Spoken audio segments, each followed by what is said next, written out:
할렐루야. 성가대 찬양에 큰 은혜 받으신 줄로 믿습니다. 감사합니다. 불같은 성령, 오늘 성령 강림 주일인데 이 찬양을 들으면 제가 성가대 주일을 한 적이 있어요. 제가 이제 교육전도사를 시작하는데 교육전도사를 할 때 어느 교회를 밝히지는 않겠습니다. 면접을 갔더니 교육 목사님이 저한테 그러시는 거예요. 성가대 주일 해봤냐고. 그래서 저는 성가대지를 한 번도 안 해봤습니다. 중고등부 담당하러 가는 겁니다. 성가대지를 한 번도 안 해봤습니다. 그랬더니 그 교육 목사님이 하는 얘기가 감리교 신학대학교 졸업하면은 뭐 다 할 줄 알지 못하는 게 어딨냐고 그러더라고요. 그 학교 나오면 다 만능이라고.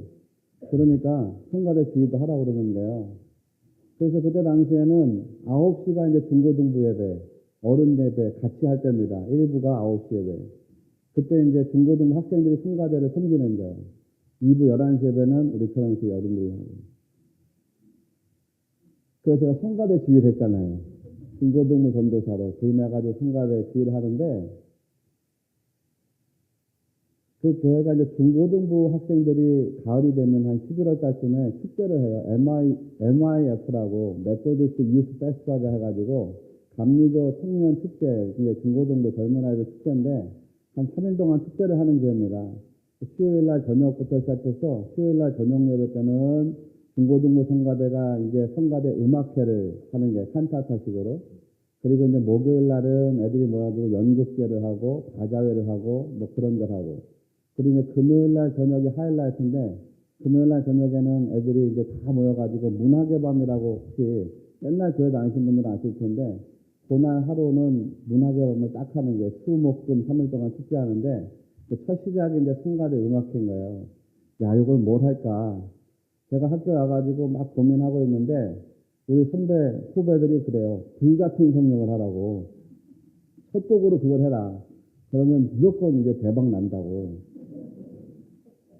그래서 성가대 지휘도 할 줄 모르는데 지휘를 배워가지고 이제 피아노 치는 사람한테 그것도 배운 거죠. 야매로다가. 배워가지고, 이제, 지금은 없어졌는데, 당시에 감리교 신학대학교 웨슬리, 웰치 기념관이라고, 거기 가가지고 피아노를 치고 저는 지휘를 이제 배워가지고 하는 거예요.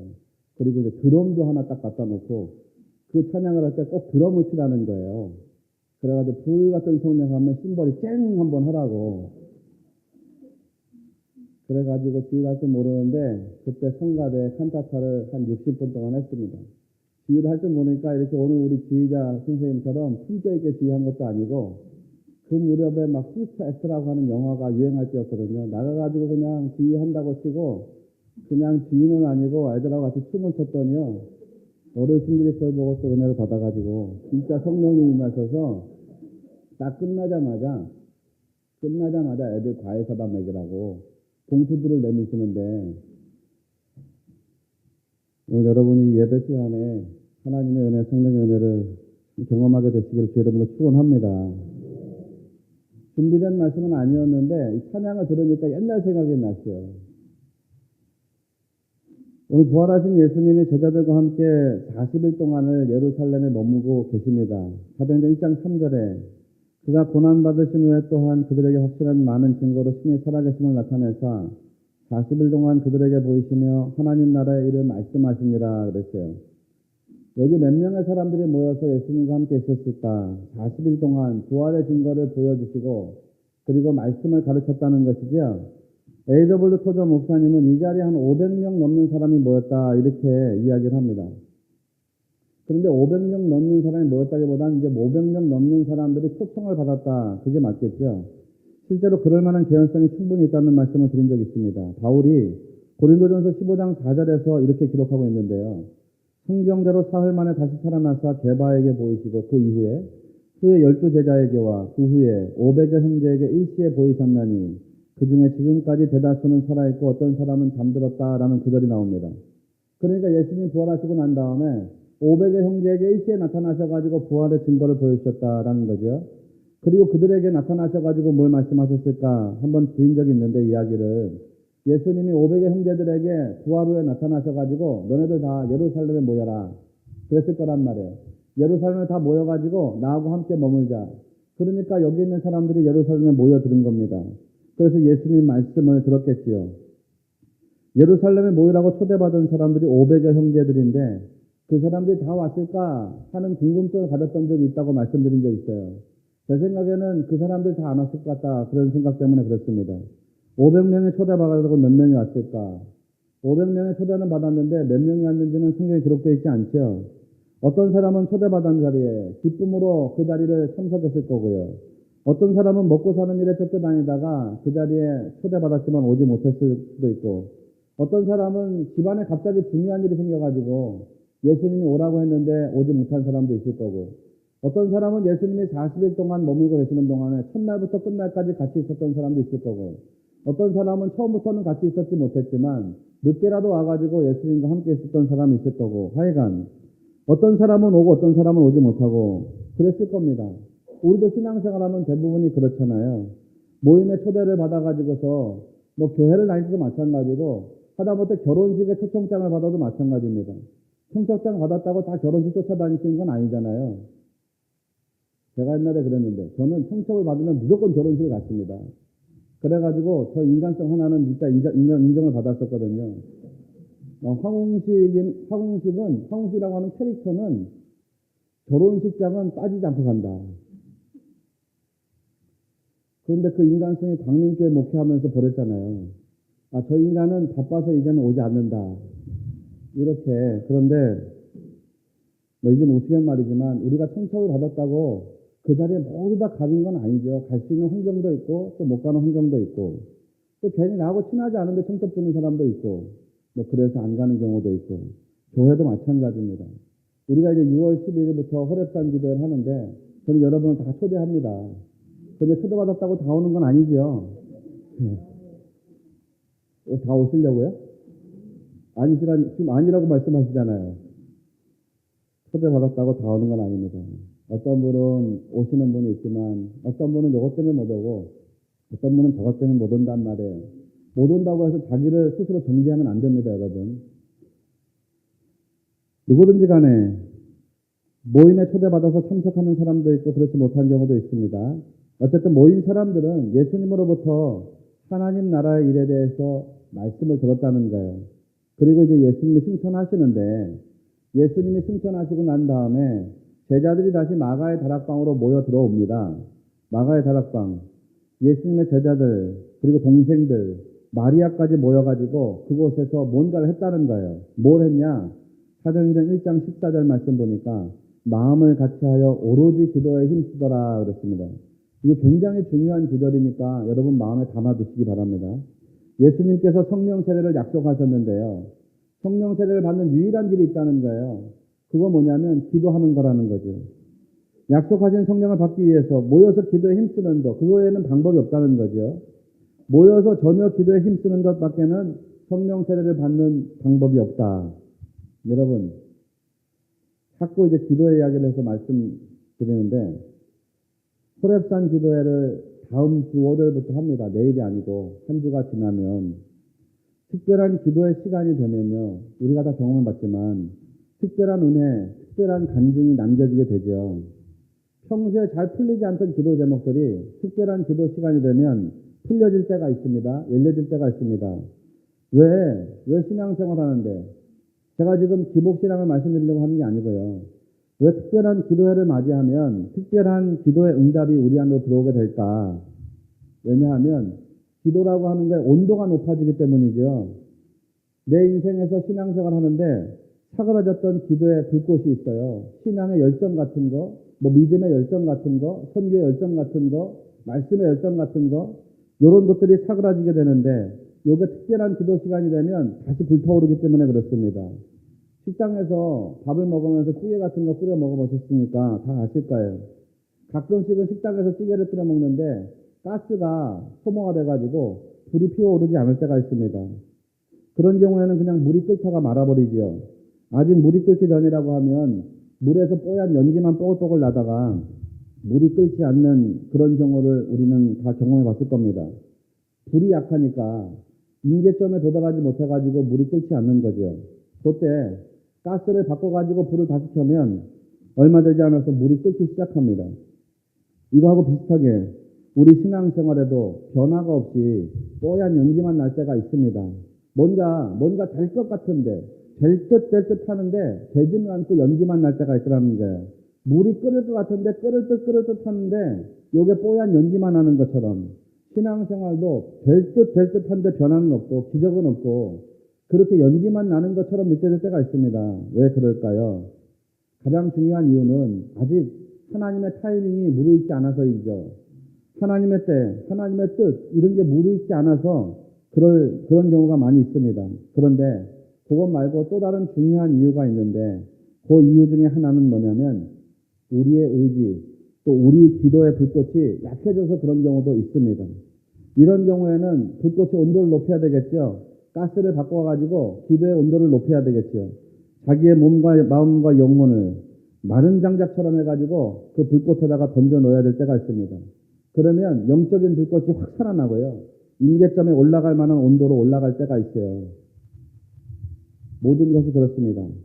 육체든 영이든 그 지향하는 온도가 있어요. 우리는 뭐 여기 의료계에 종사하시는 분들이 많으시니까 우리 몸의 온도가 꼭 36.5도인 건 아니지만 36.5도를 지향한다고 하지요. 어떤 환경이든지 36.5도를 딱 지향하면 그 사람은 산다는 거예요.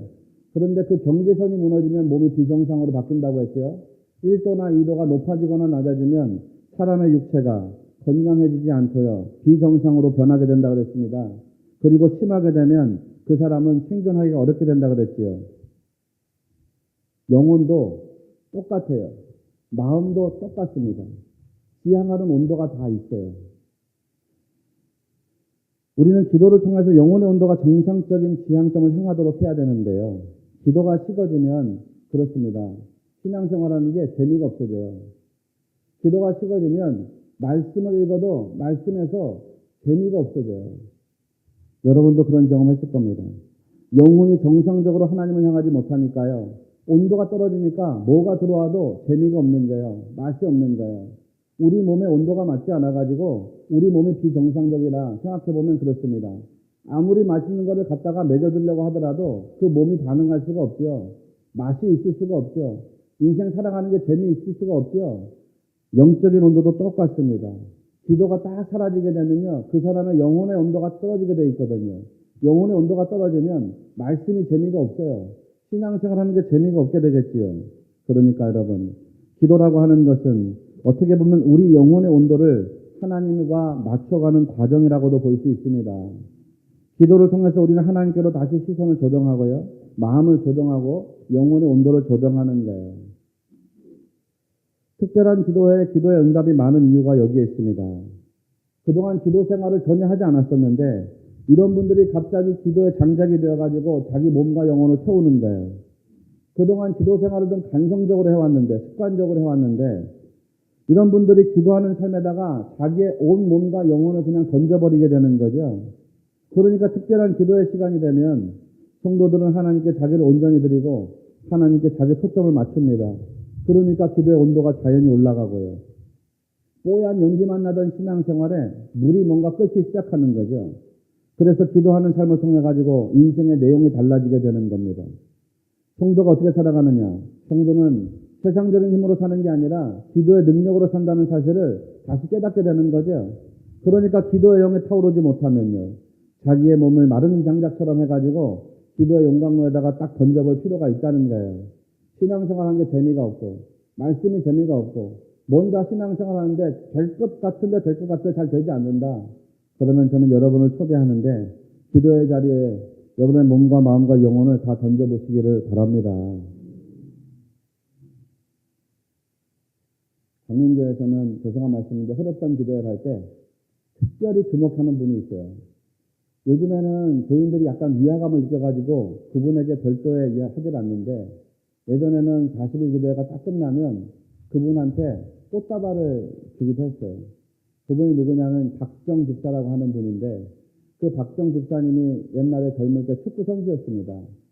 축구 선수를 하다가 수영장에서 이제 훈련을 가가지고 수영장에서 이제 몸을 풀고 그리고 이제 다이빙을 하는데 이 다이빙이 잘못 돌아가가지고요. 목이 이제 조금 잘못됐어요, 몸이. 그래가지고 이 목 아래로 완전히 다 마비가 오셨어요. 마비가 오니까는 이분이 어떻게 살 수가 없죠. 생활할 수가 없는 분인데 이분이 부인을 잘 만났어요. 부인 집사님. 제가 부인 집사님에게는 그냥 익명으로 말씀드리겠습니다. 이 부인 집사님을 잘 만나가지고 이 부인 집사님이 이분을 잘 케어해 주는 거예요. 이분은 요 위만 살아있어요. 밑에는 다 죽어 있어요. 손가락에 감각도 없는 분입니다. 그런데 이분이 뭘 배웠냐면 그림을 배웠어요. 그래서 이분이 뭐로 유명하냐면 이 구필 화가로 유명합니다. 입에다가 붓을 물고서 그림을 그리는데 작은 그림부터 큰 그림까지. 광림교회 예배당을 딱 들어가면 1층 로비 오른쪽에 우리 지금 군국기념을 3층에 걸려있는 조그만 예수님, 웃으시는 예수님 그림. 똑같은 그림이 달려있어요. 크게 달려있어요. 그거를 그분이 입으로 그리셨어요. 이분이 사는 집이 당진입니다. 당진인데 광림교회에서 40일 동안 특별 새벽 기도회를 하는데요. 4시 40분부터 이제 시작합니다. 찬양을. 40일을 뭘 얘기하는지 이미 아시죠? 하루도 빠지질 않아요. 당진에서부터 서울까지 4시 40분에 시작하는 기도회. 하루도 빠지질 않습니다. 그래 나와가지고서 부부와 같이 기도를 하는 거예요. 처음에는 살아갈 일이 막막했는데 지금은 그림 한 점을 그리면요. 이게 수천만 원 받고 수백만 원 받고 뭐 억도 받고 그래요. 그림을 아주 기가 막히게 그리시는 분이죠. 오늘 우리가 믿음의 삶을 살아가는 데 있어서 기도만큼 신앙생활을 재미있게 이끌어주는 것이 없죠. 말씀이 우리 안에 들어와서 능력이 되기도 하지만 기도라고 하는 호흡을 통해 가지고 우리는 진정으로 우리 자신을 하나님께 다 내려놓게 됩니다. 하나님께 다 내려놓고 하나님이 이끌어가시는 그런 마음의 영적의 그런 교제들을 주님과 나누게 되는 것이죠. 그렇게 하나님 안에서 자기를 내려놓으니까 하나님이 이끌어가시는 역사가 우리 안으로 들어오게 된다는 거예요. 자식들도 여러분이 기도로 키운 자식하고 세속적인 방법으로 키운 자식은 분명히 달라질 겁니다. 이미 그것을 다 알고 계시겠지만 그런데 지금도 세상에서 살아가는 대부분의 사람들이 자식들을 세상적인 방식으로만 키우려고 하죠. 그리고 나서는 나이가 70이 되고 80이 돼가지고는 후회를 하겠죠. 내가 우리 자식을 잘못 키웠다고. 여러분 오늘 말씀 사도들이 마음을 같이 해서 오로지 기도에 힘쓰고 있을 때 그때 그렇게 열흘이 지나가면서 오순절날이 됩니다. 구약적인 맥락으로 따져보면 77절이 되는 거죠. 오순절이 무슨 날인가요? 6월절에 이스라엘 백성들이 하나님의 이끄심을 받아가지고 출애굽해서 나오죠. 6월절에 출애굽해서 나온 이스라엘 백성들이 시내산에 이를 때까지 며칠이 걸리냐면 딱 50일이 걸립니다. 출애굽해가지고 자유를 얻은 이스라엘 백성들이 이제 시내산에서 하나님과 만나게 되는데 그 자리에서 하나님과 언약을 맺고요. 진정한 의미에서 하나님 나라의 백성이 된다는 거예요. 다시 말하면 이날 77절은 이스라엘이라고 하는 나라가 세워진 날입니다. 우리식으로 얘기하면 개천절 같은 날이죠. 개천절 같은 날. 예수님께서 약속하신 성령이 임하실 때 이 숫자가 맞춰진다는 거예요. 예수님이 부활하시고 40일 동안을 계시다가 승천하시는데 이후에 열흘이 지나서 50일째 오순이라고 하는 거. 오순절이 되어서 성령을 받게 됩니다. 오순절에 시내산에서 이스라엘이라고 하는 새로운 나라가 탄생되었던 것처럼 이제 오순절에 마가의 다락방에서 새로운 하나님의 나라가 시작되고 있다. 이게 선언되고 있는 중요한 사건이죠. 이 새로운 나라, 제자들이 모여서 기도할 때 나타나게 됩니다. 사도행전 2장 1절, 이제 제가 읽어드리면요. 오순절 날이 이미 이름에 그들이 다 같이 한 곳에 모였더니 라고 그랬어요. 여기서 다 같이라고 하는 헬라어 단어가 하판테스 호모 투마돈이라고 하는 단어입니다. 여기서 호모 투마돈이라고 하는 단어가 굉장히 중요한 의미를 가지고 있는데요. 제가 설명을 드릴게요. 이 사람들이 그냥 단순하게 다 같이 한 곳에 모여 있었다. 그런 뜻이 아니기 때문이죠.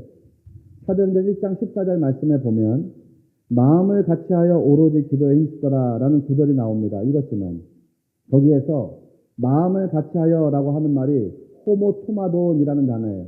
마음을 같이하여. 또 사도행전 2장 46절에는 이런 구절이 나옵니다.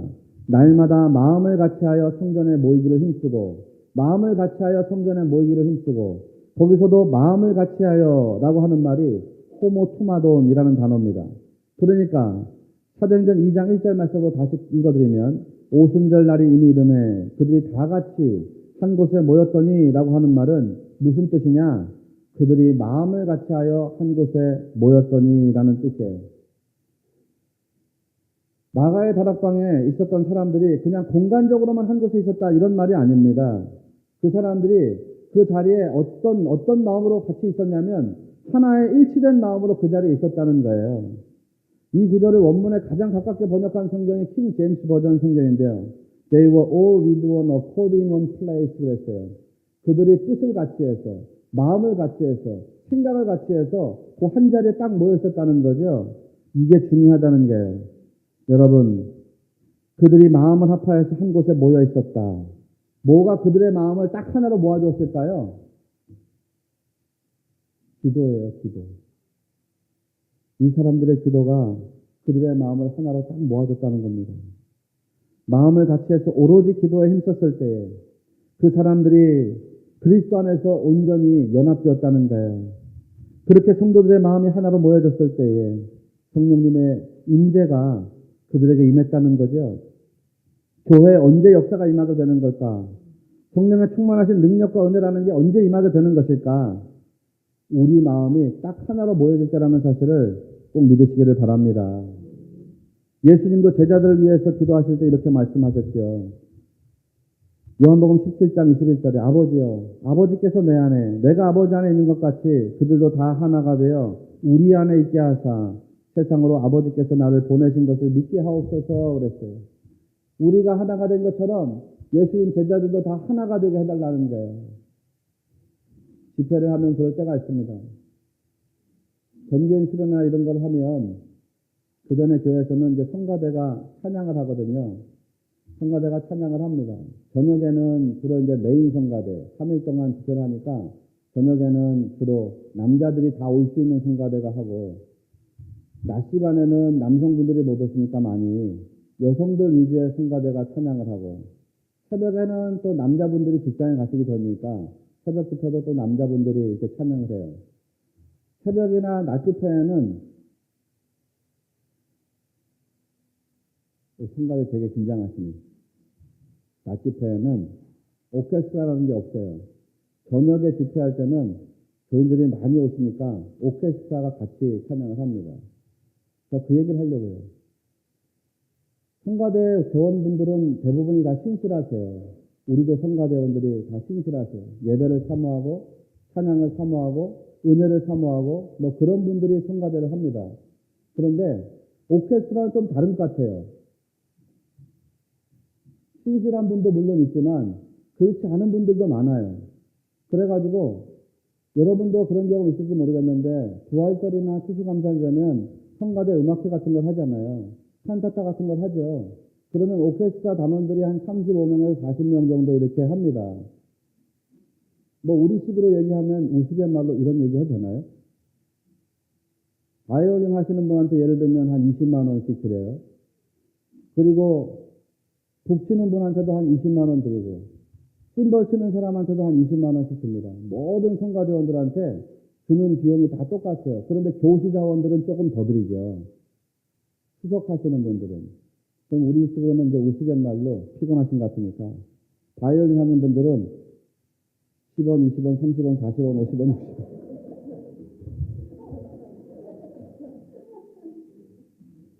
지금 잠이 확 깨시죠? 심벌 치시는 분은 10,000원, 20,000원 이렇게. 이게 무슨 맥락인지 아세요?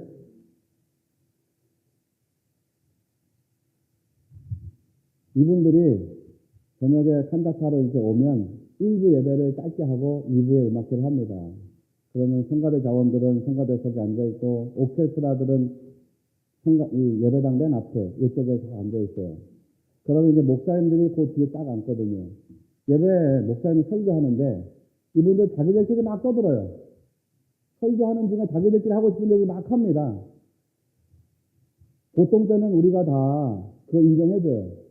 그런데 어느 날인가는 너무 심하게 떠드는 거예요. 그래가지고 제가 목사님들 중에서는 또 제일 앞에 앉아있는 사람이잖아요. 그래서 그 오케스트라 자원들한테 그랬어요. 여러분은 딴따라입니까? 딴따라가 아닙니까? 지금은 목사님이 설교 중인데 여러분의 모습은 그냥 딴따라의 모습이라고. 그런 취급밖에 받지 못한다. 그러면 여러분이 연주할 때도 그런 취급밖에는 받지 못한다고. 오늘은 성가를 연주하러 온 것입니까? 해석적인 음악을 연주하러 온 겁니까? 당신들이 음악을 연주할 때도 회중들이 들어주는 에티켓이 있다고. 그러면 예배가 진행되는 동안에도 여러분의 에티켓이 있어야 한다. 그 얘기를 설교 중에 저도 막 떠들었어요. 그랬더니 조용히 있어요. 전교인 수련 같은 거 하면 아까 말씀드린 것처럼 저녁에 오케스트라 단원들이 나오는데 성가대가 이렇게 앉아있고 이 앞에 오케스트라 단원들이 있어요. 똑같아요, 우리 그거랑. 목사님들은 저쪽 줄에 앉아있고 강대상은 설교단이 이쪽에 있습니다. 사회적수는 이쪽에 있고. 그러니까 저쪽에 앉은 제가 설교하는 목사님을 딱 볼 때 제 눈 옆으로 뭐가 보이냐면 오케스트라 단원들이 보여요. 성가대원들은 이렇게 열심히 지금 보시잖아요. 뭐가 보시죠? 오케스트라 단원들은 연주가 딱 끝나면, 찬양이 끝나면 그 다음부터 자기가 하고 싶은 걸 합니다. 잘 사람은 자고요. 스마트폰 꺼내서 스마트폰 할 사람은 스마트폰을 해요. 그리고 제가 언젠가는 한번 그 사람들한테 막 쫓아가고 싶은 심정이 들어왔어요. 그래서 청년들하고 집회할 때 그 얘기를 했죠. 그리고 이제 음악위원회 모여가지고 회의를 할 때 그 얘기를 했어요. 저는 오케스트라 단원 중에 여러 사람의 목을 잡고 싶은 충동을 느꼈습니다. 왜 느꼈냐? 오늘 이 시간에 왜 성령님이 오시지 않는지 아냐고. 왜 이 시간에 하나님의 영이 임하지 않는지 아냐고. 바로 당신 때문이라고. 우리의 마음이 하나로 합쳐져야 성령님이 오시는 건데 당신이 스마트폰 보고 있기 때문에 회개해야 된다고.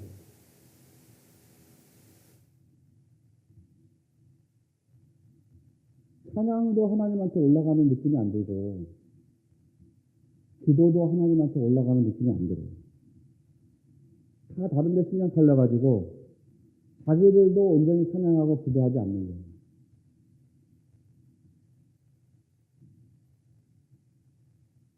제가 이제 어른들 목회는 부드럽게 해야 된다고 말씀드렸잖아요. 근데 청년 목회는 세게 해야 되거든요. 그래가지고 막 뭐라고 했죠. 나부터 회개할 테니까 같이 기도하자. 그리고 이제 다 무릎 꿇으라고. 그 무대 다 무릎 꿇고 이제 회개 기도를 하는 거야. 그리고 나니까 얘네들도 이제 뭐 자기들이 뭔가 잘못됐다는 걸 느끼는 거죠. 진짜 오랜 시간 동안에 거기서 기도하고 나왔습니다. 제가 기도하고 나왔는데 자기들은 더 기도하는 거예요. 무릎을 꿇고 회개하고 기도하고 통성으로 막 기도하는데 그 다음날 딱 걷었습니다. 이거 다 치우겠다고. 카메라 다 반납했어요. 마이크를 다 뽑았죠. 조명도 다 치우고. 그러니까 얘네들이 집회가 시작되는 둘째 날에 몇 시간 전부터 나와가지고 집회 준비를 하는 거예요. 자기들끼리 또 무릎 꿇고 앉아가지고 하나님 오늘 우리 찬양 받아달라고. 우리 기도를 받아달라고. 그리고 무릎 꿇고 막 기도하고 있으니까 어떤 젊은이가 와요 저한테. 목사님 자기가 C인데 약간 신비로운 얘기지만 자기가 C인데 목사님 지금 장천을 위로 하늘문 열리는 환상이 보입니다. 그래요. 그래 그러면 됐어. 얘네들 다 임원들 데려가가지고 애들 기도하고 있으니까 거기 돌아가면서 땅 밟기 기도하라고. 워킹 프레이어. 그리고 나서 둘째 날 저녁에 집회를 하는데요. 우리 마음이 딱 하나가 됐다는 느낌이 오는 거예요. 찬양이 시작되는데 막 찬양이 시작되자마자 막 난리가 나는 거예요. 우리 안에서 하나님의 영이 기뻐한다는 게 막 느껴져요. 말씀이 청년들한테 들어가서 막 꽂히는 게 막 보여지고요. 기도를 시작하는데 이 기도가 장난이 아니에요. 정말 불같이 뜨거운 기도가 뭐 그 다음에 뭐 했습니까 할 말은 없는데 그때 당시만 하더라도 얘네들이 세상 나가지고 세상을 다 뒤집을 것 같더라고요. 다시 말씀드리지만 여러분 신앙생활에서 가장 중요한 거 그건 우리의 마음이고 믿음입니다. 히브리서 11장 6절에 분명히 그랬죠. 믿음이 없이는 하나님을 기쁘시게 하지 못한다. 또 여러분, 우리가 같은 마음으로 모여서 하나님 앞에 한 마음 한 뜻 되어가지고 하나님 앞에 기도할 때에 역사가 일어나고 능력이 일어난다는 사실도 꼭 믿으시기를 바랍니다. 겉으로는 똑같은 예배를 드리는 것처럼 보인다고 하더라도요, 우리 마음이 하나로 딱 모여지면 그 안에서 큰 능력이 나타나게 되는 것입니다. 그러니까 여러분, 혹시라도 지금이라도요, 누군가에게 불편한 마음이 있으면 그런 것들이 하나님 은혜 안에서 다 녹아져야 한다는 거예요. 부부간에 갈등이 있으면 그런 것들이 하나님 말씀 안에서 다 녹아져야 한다는 거예요. 성도들 간에도 불편한 마음이 있으면 그게 기도하면서 다 녹아져야 한다는 거예요. 그렇게 성도들 마음이 하나로 모여지게 되면요, 하나님의 영이 우리 안으로 충만하게 들어오게 될 줄로 믿습니다. 그러면 우리가 어떻게 하나로 우리 마음을 모을 수가 있을까? 내 스스로가 마음을 모아야겠다고 모여지는 것이 아닙니다, 사실은. 요한복음 17장 11절 말씀에 이런 기록이 나오죠. 거룩하신 아버지여 내게 주신 아버지의 이름으로 그들을 보존하사 우리와 같이 그들도 하나가 되게 하옵소서라는 구절이 나와요. 누가 하나가 되게 하는 거냐면 하나님이 하나가 되게 하신다는 거예요. 예수님께서 성부, 성자, 성령이 하나인 것처럼 모든 성도가 하나 되게 해달라고 기도했는데 우리 스스로가 하나가 되는 게 아니고 하나님이 그렇게 하셔야지 된다는 거예요. 하나님이. 그러면 우리는 뭘 하라는 거예요? 하나님이 우리를 다스리실 때 우리 몸과 영혼을 주님께 맡기는 여러분이 다 되시기를 축원드립니다. 우리는 힘을 빼고 있어야겠죠. 저는 아이를 키우면서 털이 많이 지다 보니까 우리 아이들끼리 싸우는 모습을 보지는 못했어요. 그런데 아이들끼리 싸움이 일어나면 누군가 중재를 하죠. 아이들끼리 싸움이 일어나면 그 부모님이 중재를 하든 선생님이 중재를 하든, 야, 너네들 화해해. 싸우지 마. 둘이 손잡고 악수해.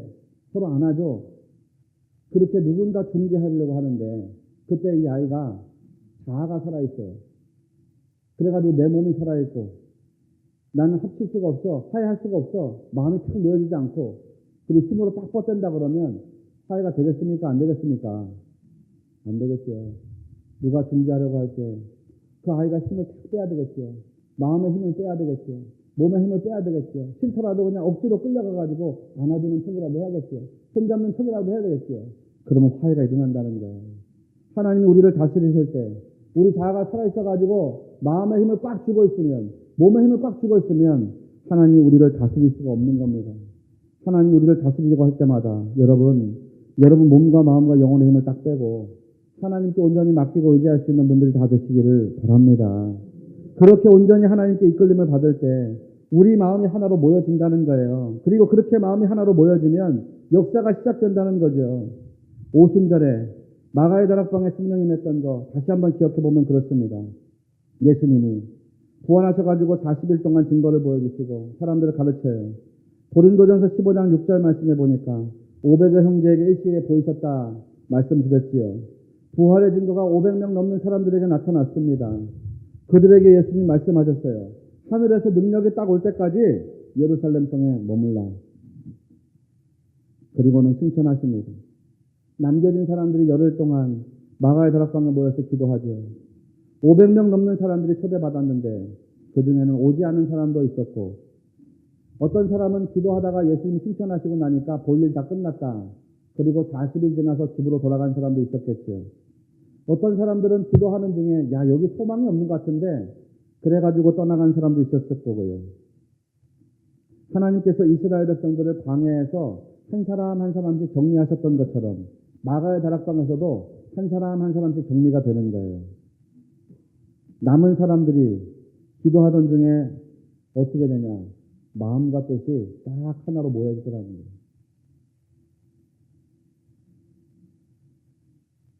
옛날에 70년대 학번들이 강림교회에서 부목사로 섬겼던 선배 목사님들이 저한테만 해준 얘기가 있습니다.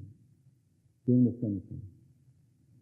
강림교회 김선도 목사님이 강림교회를 부임했을 때 10년 동안 와서 한 게 뭐가 있는지 아냐고 그러더라고요. 그래서 모르지요, 당연히. 그랬더니 10년 동안 예배하고 성경 공부한 것밖에 없어요. 그분은 당한 거 아니냐. 그런데 그분이 10년 동안 뭘 했냐면 잡초들을 뽑았대요. 이거 외람된 표현입니다. 우리 돈 없어요. 잡초들, 마음의 부정적인 사람들. 어떤 생각에 부정적인 사람들, 뜻에 부정적인 사람들, 이런 사람들을 잡초를 하나씩 10년 동안 뽑았다는 거예요. 그러니까 교회에 뭐만 남았냐면, 뭐만 남았겠어요? 긍정만 남았어요. 그러고 나니까 10년이 딱 지나서 강림교회가 그냥 저절로 성장하기 시작하더래요. 저는 우리 교회 감사한 게 제가 부임하자마자 40주년 기념 부흥회를 하자고. 와, 저는 깜짝 놀랐어요. 이선도 감독님이 강림교회를 처음 부임했는데 그때 당시에 CUD 땅값을 갚지를 못해가지고 성도들 부흥회를 해서 땅값 좀 갚아보려고 부흥회에서 부흥하려고 현수막을 딱 달았더니 장로님들이 오셔가지고 그랬대요.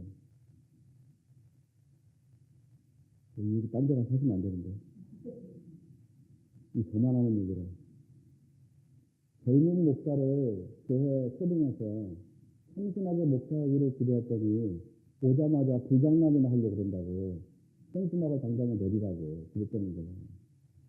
그분이 이야기하시기를 80이 넘어가지고 이야기를 했어요. 강림교회가 어떤 교회였는지 아냐? 강림교회가 그런 교회였다는 거예요. 아침부터 제가 너무 부정적인 얘기를 하려는 것은 아닙니다. 용서해 주시고요. 오늘 우리들 안에서 뭐가 있어야 될까? 우리들 안에서는요, 지난주에 이어서도 말씀드리지만 하나님의 임재를 강력하게 사모하는 마음이 있어야 될 줄로 믿습니다. 하나님의 임재. 마가의 다락방에 오순절날에 사람들이 모여서 마음이 하나 되었던 것처럼 우리의 마음도 주님 말씀 안에서 온전한 하나의 마음이 되시기를 바랍니다. 그러면 성령의 충만한 역사가 나타나게 될 거란 말이죠. 위대한 신앙인들과 초대교회가 어떻게 출발되었느냐. 그들의 마음이 하나로 모여졌을 때 성령님이 임하셨고 그 성령의 임재를 경험한 사람들 속에서 두려움과 염려가 다 사라지게 되었고 그들이 초대교회 위대한 선진들로 나타나게 되었다는 사실을 여러분 꼭 기억하셔야 됩니다. 성령의 임재를 받고 나니까요. 그 사람들의 입에서 이제 방언이 터져 나왔다 그랬어요. 4절 말씀에. 그들이 다 성령의 충만함을 받고 성령이 말하게 하심을 따라 다른 방언들로 말하기를, 다른 언어들로 말하기를 시작하니라. 성령이 말하게 하심을 따라서 말하기를 시작했다는 거죠. 자기 생각 말하지 않았다는 거예요. 자기 지식 말하지 않았다는 거예요. 자기 경험을 말하지 않았다는 거예요. 오로지 이 사람들이 뭘 말했냐면 성령님이 말하게 하시는 걸 말했다는 거예요. 하나님이 말하게 하시는 거. 왜 하필 여러분 성령님이 임하셨는데 이거와 다른 역사들이 나타나지 않았을까요? 예를 들면 성령의 임재를 경험한 사람들에게 왜 신유의 은사가 나타나지 않았을까요? 마가의 다락방에서 왜 성령의 임재가 나타난 사람들에게 기쁨의 은사, 가르치는 은사, 뭐 이런저런 은사들이 나타나지 않았고 왜 여기 이 사람들에게 방언의 은사가 나타났을까? 여러분 한 번쯤 다 생각해 보셨죠? 왜 그렇습니까? 이게 창세기 11장하고 딱 연결되기 때문에 그렇습니다. 창세기 11장에 인간들이 자기 생각을 나타내고 인간들이 자기 생각을 드러내고 인간들이 자기 생각을 추구하려고 하니까 자기를 높이려고 하고 하나님의 능력에 닿아보려고 시날 평지에서 바벨탑을 쌓았죠. 바벨탑을 쌓으니까 하나님이 자기 생각 드러내는 거, 자기의 능력을 드러내는 거, 하나님의 능력에 닿아보려고 하는 그 인간을 미워하셨다는 거예요. 그래가지고 그 사람들의 언어를 흩으셨어요. 세상 곳곳으로 터지게 했죠. 하나님께서 공동체를 파괴시키고 공동체를 만들어 가셔야 되는데 오히려 공동체를 깨시고 그 사람들의 마음에 평화를 주셔야 되는데 오히려 두려움을 주시고 그래서 세상으로 흩어지게 했다는 거예요. 그런데 오순절의 마가의 다락방에서는 그거하고 정반대 일이 일어납니다. 자기 생각을 드러내는 것이 아니라 오로지 하나님 앞에 기도하는 사람들, 자기 생각을 내려놓고 자기 의지를 내려놓고 자기의 경험을 내려놓고 오로지 기도에만 힘쓴 사람들, 오로지 하나님의 임재만을 사모했던 사람들, 딱 하나님만을 바라보기를 원했던 사람들에게 하나님의 영이 똑같이 임하시는데 이제는 파괴의 영이 아니에요. 두려움의 영이 아니에요. 공동체를 하나 되게 하고 공동체 평화를 주고 공동체 기쁨을 주는 그런 영으로 하나님이 임하셨다는 거예요. 오늘 우리 안에도 이런 역사가 일어나게 되시기를 바랍니다. 인간은 연약하잖아요. 저 자신도 그렇습니다. 저 자신도 연약해서 늘 뭘 생각해도 자기 중심적으로 생각하려고 해요. 늘 뭔가를 하려고 해도 내 생각을 앞세워서 하고 싶어 할 때가 있어요. 오래전에 한 20년쯤 전인가요? 이런 말 유행했던 적이 있죠. 내가 하면 로맨스고 남이 하면 스캔들이라고. 그러니까 사람들이 그 말을 다 패러디 해가지고 한 10년쯤 전에 막 말을 갖다 만들었잖아요. 내가 하면 액세서리고 네가 하면 사치품이고 뭐 그런 거. 내 손톱이 길면 멋을 내려고 한 거고 남 손톱이 길면 게을러서 그런 거고. 내가 하면 화장이고 너가 하면 분장이고 뭐 그런 말이 있었잖아요. 내 기도가 긴 까닭은 정성스럽기 때문이고 너의 기도가 긴 것은 부책스럽기 때문이다. 뭐 그런 거. 이제 웃으시네. 남이 예배에 빠지면 신앙이 없어서 그런 거고 내가 예배에 빠지면 주님은 어디나 계시지라는 믿음 때문이다. 뭐 이런 거. 이런 식으로 말하는 핵심이 뭐냐. 다 자기중심적이라는 겁니다. 다른 사람 입장에서 생각하고 이해하고 격려하고 위로하고 막 그렇게 가야 되는데 그렇지 않다는 거예요. 사람들이 스스로를 높이려고 하니까 하나님은 언어를 혼잡하게 하셨습니다. 인간이 스스로를 높이려고 하니까 하나님이 공동체를 깨뜨리셨다는 거죠. 두려운 마음 가지게 하고 그들을 세상으로 흩으셨다는 겁니다. 반면에 마가의 다락방에서 다시 말씀드리지만 제자들이 자기 모든 마음과 생각을 내려놨습니다. 자기가 높아지려는 생각, 자기 지식, 자기 이성 다 내려놨죠. 오로지 마음을 합해서 하나님께 기도했다는 거예요. 그렇게 자기를 비우고 자기의 생각을 비우고 하나님만을 향하도록 자기의 생각을 조정했다는 거죠. 그러니까 성령님이 오셔가지고 그들의 언어를 하나로 딱 통합시키시는 거예요. 공동체 평화가 들어오고 하나됨이 들어오고 두려움이 깨져나가게 됐다는 겁니다. 그러면 여러분 이제 우리 교회는 어떻게 나가야 될까요? 저는 우리의 마음이 하나님 안에서 지금도 하나이지만요. 더욱더 큰 하나의 마음으로 뜻으로 모여지게 되기를 바랍니다. 우리의 생각이나 뜻이 말씀 아래에서 하나로 조정되어지고요. 우리의 신앙이 항상 주님 안에서 적극적인 믿음의 길로 나아가게 되기를 소원합니다. 농사를 짓더라도 밭에 있는 잡초를 잘 뽑아줘야지 열매가 맺어지는 것 아닙니까? 신앙생활도 똑같습니다. 내 마음에 있는 부정적인 잡초들을 잘 뽑아줘야 됩니다. 사람에 대해서 부정적인 잡초들, 공동체에 대해서 부정적인 잡초들, 말씀에 대해서 그리스도에 대해서 부정적인 잡초들 이런 거를 자꾸 뽑아줘야 하는 거죠. 그럴 때 좋은 열매, 신령한 열매를 맺어나가게 되는 겁니다. 오순절 성령을 경험한 사람들이 그렇게 마음을 하나로 모았던 것처럼 우리 안에서도 그런 경험들이 있어지게 되기를 바라고요. 그리고 난 다음에 우리들이 성령의 임재를 경험하고 나면 성령이 말하게 하심을 따라서 말하고 성령이 말하게 하심을 따라서 행동할 수 있는 믿음의 선진들이 다 되시기를 바랍니다. 하나님이 기뻐하시는 공동체, 주님께 영광이 되고 가난한 사람들에게는 덕이 되고 또 하나님 이 세상에 우리의 도움을 필요로 하는 사람들에게는 능력 있는 협력자가 되는 그런 믿음의 공동체가 되기를 주님의 이름으로 축원합니다. 기도하겠습니다.